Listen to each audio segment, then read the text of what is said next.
Baiklah, selamat datang di video wawancara saya. Yuk simak lebih jelas kelanjutan videonya. Nah, sebelum lanjut, saya akan menjelaskan materi yang berkaitan dengan pendidikan karakter. Pendidikan karakter merupakan usaha dalam diri seseorang secara sadar untuk mendidik guna membangun karakter pribadinya sehingga dapat menjadi suatu individu yang bermanfaat bagi dirinya sendiri dan lingkungannya. Maka dari itu, sangat penting untuk menanamkan pendidikan karakter kepada anak-anak, supaya menjadi pribadi yang jujur, saling menghargai satu dengan yang lainnya, serta meningkatkan rasa percaya diri sehingga anak lebih mudah untuk mencoba hal-hal baru yang sangat bermanfaat.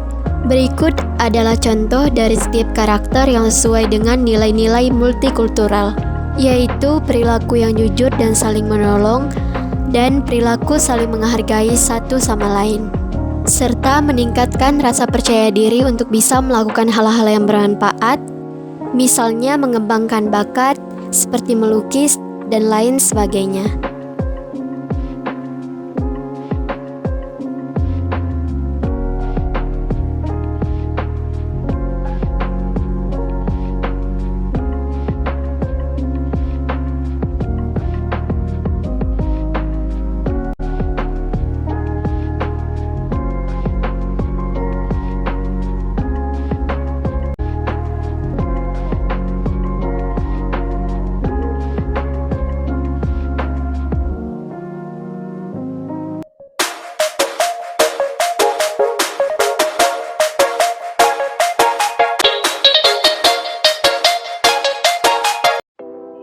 Perjalanan menuju lokasi wawancara.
Baiklah, di sini saya mohon izin kepada Kakak. Nama saya Francisca Elveni. Asal saya dari Kapuasulu. Di sini saya berasal dari prodi PGSD.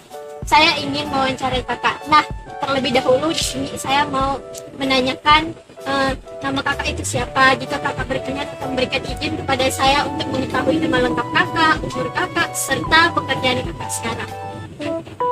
Perkenalkan, nama saya Witnya, biasa dipanggil Wit.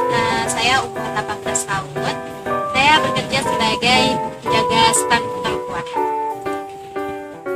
Baiklah, terima kasih kepada Pak Wiwi dan terima kasih juga teman-teman memberikan izin kepada saya untuk mewawancarainya. Nah, selanjutnya kita akan lanjut ke bagian pertanyaan untuk wawancara. Di sini menurut kakak itu masalah tentang karakter anak muda yang sekarang itu cenderung bermalas-malasan daripada membuka suatu kegiatan atau usaha yang sesuai dengan karakter mereka sendiri atau bahkan untuk kemampuan yang mereka miliki, dan mengapa hal ini itu penting, Kak? Dan bisakah Kakak berikan alasannya? Menurut saya ya, kita tuh sebagai anak muda harus memiliki pengalaman yang biar bisa kita bawa untuk kedepannya gitu. Itu penting banget pengalamannya. Untuk anak zaman sekarang udah pada males-males tuh, itu tergantung dari merekanya aja. Intinya kalau sebagai saya pribadi, ya saya pengen cari pengalaman yang lebih apa ya, lebih bermanfaat lah untuk kedepannya. Tiga. Baiklah, kita akan lanjut ke pertanyaan selanjutnya itu, apakah menurut kakak itu masalah tentang karakter para anak muda yang bermalasan untuk bekerja atau malu membuka usaha karena gengsi itu dianggap penting oleh masyarakat sekitar? Jika hal tersebut penting, mengapa, dan berikan alasannya? Oke, menurut saya sih penting banget ya bagi kita anak muda zaman sekarang untuk membuka usaha, walaupun sekecil-kecil apapun nggak apa-apa lah. Yang penting kita memiliki pengalaman yang cukup baik untuk kedepannya. Terus kalau untuk anak zaman sekarang, dibuanglah gengsinya. Gimana kalau kita mau mendapatkan pengalaman yang baik, ya kan? Nah, bagaimana menurut kakak, apa yang menjadi penyebab munculnya karakter dalam diri seorang anak muda yang bermalasan serta gengsi, yang dimana secara kita ketahui bersama para anak muda itu memiliki jiwa semangat yang tinggi serta berbagai macam keterampilan? Bagaimana menurut pendapat kakak? Menurut pendapat saya sih, anak zaman sekarang itu memang banyak gengsinya ya untuk membuka suatu usaha. Tapi setidaknya sebagai kita anak muda ini harus buanglah kata gengsi itu. Apalagi kita memiliki suatu bakat, misalnya kita bisa buat kue, entah melukis, entah yang segala hal, itu harus kita gali supaya kita bisa menunjukin kalau kita itu punya bakat yang luar biasa.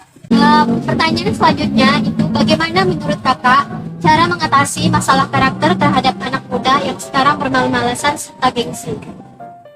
Menurut saya sih sebagai anak muda itu harus menumbuhkan niat untuk membuka suatu usaha, dan harus buanglah rasa malu, rasa gengsi, rasa malunya itu untuk kita membuka suatu usaha. Kalau kita masih memendam rasa gengsi, malu, kapannya kita mau bangkit gitu. Dan jika memang sudah ada kebijakan seperti yang kakak sebutkan tadi kan, kita harus membuang rasa malas kita, dan juga kita harus mengumpulkan niat supaya niat kita ini untuk membuka suatu usaha atau untuk mengembangkan bakat yang kita miliki itu menjadi sesuatu yang bermanfaat, daripada jika kita memiliki suatu bakat itu terpendam sia-sia saja. Dan jika memang dari kebijakan ini ada keuntungan, bisa disebutkan apa saja keuntungannya?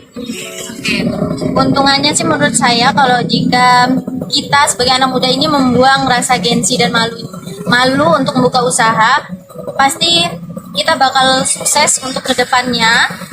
Pokoknya sebagai anak muda ini harus buanglah rasa malu dan gengsinya untuk membuka usaha.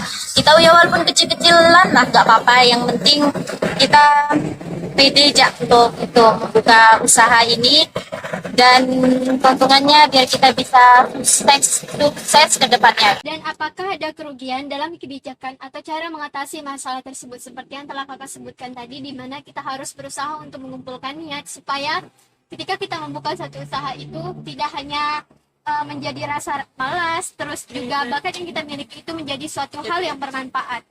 Apakah ada kerugian di dalam kebijakan tersebut, Kak? Oke, menurut saya dalam kerugiannya tuh nggak ada sih kata ruginya. Jadi kalau kita mengumpulkan niat dan membuang rasa malas itu malah untung ya, bukan rugi. Untuk kedepannya tuh kita malah untung, karena ya kita bisa membuka usaha dengan semaksimal mungkin. Baiklah, terima kasih kepada Kak Wiwit yang telah bersedia saya wawancarai dan telah memberikan izin kepada saya. Saya mohon maaf jika ada kesalahan kata atau kalimat yang kurang berkenan di hati kakak. Dan sekian wawancara saya hari ini. Terima kasih. Nah, kesimpulan dari video wawancara ini sebagai berikut, bahwa sangat penting untuk meningkatkan rasa percaya diri, jujur, supaya dapat menjadi generasi muda yang berkarakter dan terampil.